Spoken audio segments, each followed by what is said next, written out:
Assalamualaikum warahmatullahi wabarakatuh. Apa kabarnya Anda semua? Semoga hari ini Anda semua sehat ya. Dan ketika beraktivitas jangan lupa 3M, memakai masker, mencuci tangan, dan menjaga jarak. Insya Allah hari ini kita akan lanjutkan pembelajaran kita di tema 6. Kita masuk ke dalam subtema 2, hebatnya cita-citaku, muatan pelajaran IPA. Nah, di sini kita masih akan membahas tentang siklus hidup dari beberapa jenis makhluk hidup serta mengaitkan dengan upaya pelestariannya. Nah, Anda pasti masih ingat apa itu daur hidup? Daur hidup adalah pertumbuhan dari kecil menjadi dewasa. Nah, sedangkan metamorfosis adalah proses perubahan bentuk hewan secara bertahap ketika setelah kelahiran hingga dewasa. Nah, Anda masih ingat kan pembelajaran kita di pekan lalu? Nah, hari ini kita akan kembali mengingat tentang hewan-hewan yang bermetamorfosis dan tidak bermetamorfosis.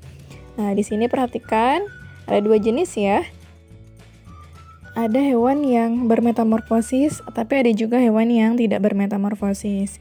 Nah, dalam hewan yang bermetamorfosis terbagi menjadi dua kembali, yaitu hewan yang melakukan metamorfosis secara sempurna dan hewan yang melakukan metamorfosis secara tidak sempurna. Apa kira-kira perbedaannya? Yuk, kita ingat lagi. Jika hewan yang tidak mengalami metamorfosis, dia tidak mengalami perubahan bentuk tubuh, hanya berubah ukurannya saja. Jadi, dia tetap sama. Jika melakukan metamorfosis, kita lihat yang metamorfosis sempurna, dia mengalami 4 tahap, yaitu dari telur berubah menjadi larva, pupa, lalu imago atau hewan dewasa. Nah, banyak sekali contoh-contoh dari metamorfosis sempurna. Ya, ada kupu-kupu, ada lalat, dan hewan-hewan lain. Sedangkan metamorfosis yang tidak sempurna, dia hanya melalui 3 tahap saja, yaitu telur, nimfa, lalu berubah menjadi imago atau hewan dewasa. Nah, di sini biasanya dia mengalami perubahan ya, tetapi tidak signifikan. Nah, misalnya ketika masih nimfa dia belum memiliki sayap, kemudian ketika dewasa dia sudah memiliki sayap. Nah, di sini Ananda sudah bisa memahami ya bahwa perbedaan dari metamorfosis sempurna dan tidak sempurna adalah banyaknya tahapan. Jika di metamorfosis sempurna memiliki 4 tahapan, di mana di dalamnya terdapat pupa, sedangkan metamorfosis tidak sempurna hanya memiliki 3 tahapan saja, dari telur, nimfa, lalu ke imago atau hewan dewasa. Nah, di sini kita perhatikan ya. Kita bahas satu hewan yang bermetamorfosis sempurna. Nah, di sini terdapat lebah. Lebah ini berkembang biak secara bertelur. Jadi dari telur dia akan berubah menjadi larva, kemudian setelah itu berubah menjadi pupa atau biasa disebut dengan kepompong.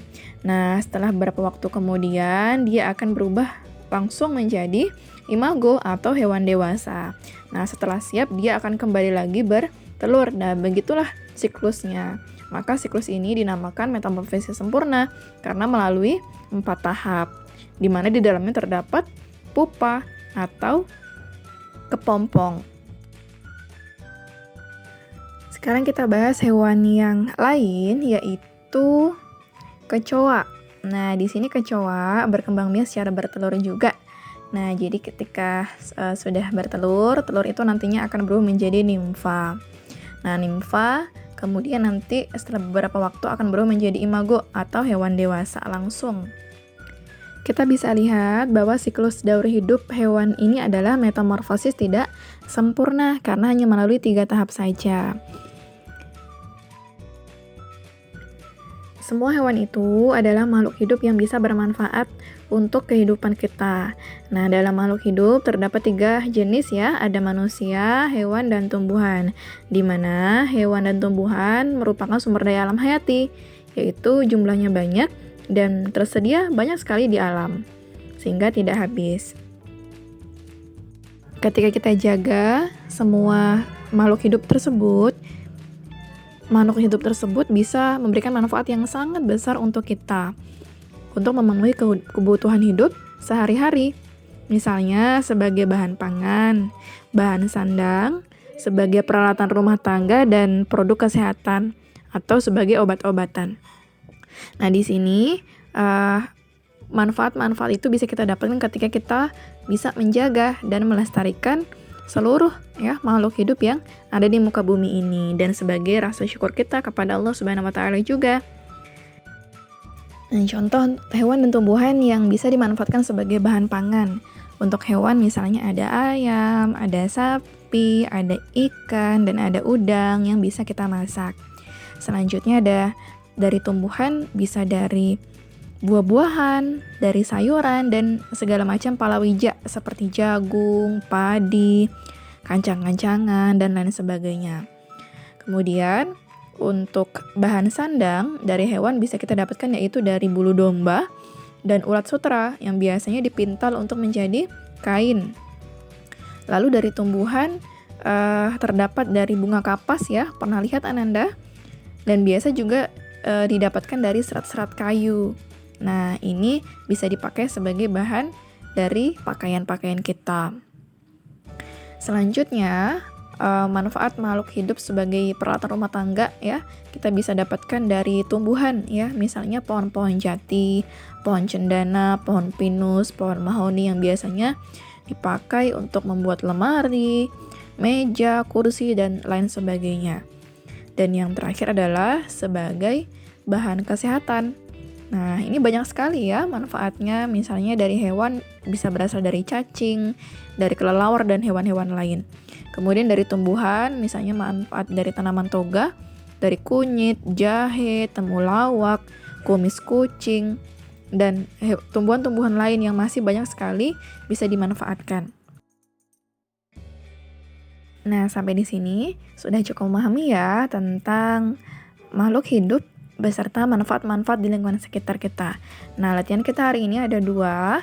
Ananda bisa melengkapi tabel berikut. Nah, yang pertama, Ananda bisa menuliskan nama-nama hewan, cara berkembang biak, dan siklus hidupnya. Jadi, di situ sudah ada 3 tahap ya. Ananda bisa mengisi yang kosong, tetapi pastikan hewan yang Ananda tulis adalah hewan yang belum pernah kita pelajari, atau belum pernah Ustazah jadikan contoh. Kemudian, latihan yang kedua adalah silakan melengkapi nama hewan dan tumbuhan beserta manfaatnya. Masing-masing 3 nomor saja.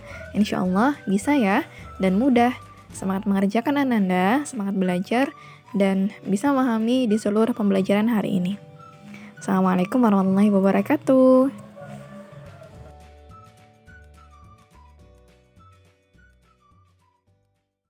Pagiku cerahku, matahari bersinar, ku gendong tas merahku di pundak. Selamat pagi semua, ku nantikan dirimu di depan kelasmu, menantikan kami.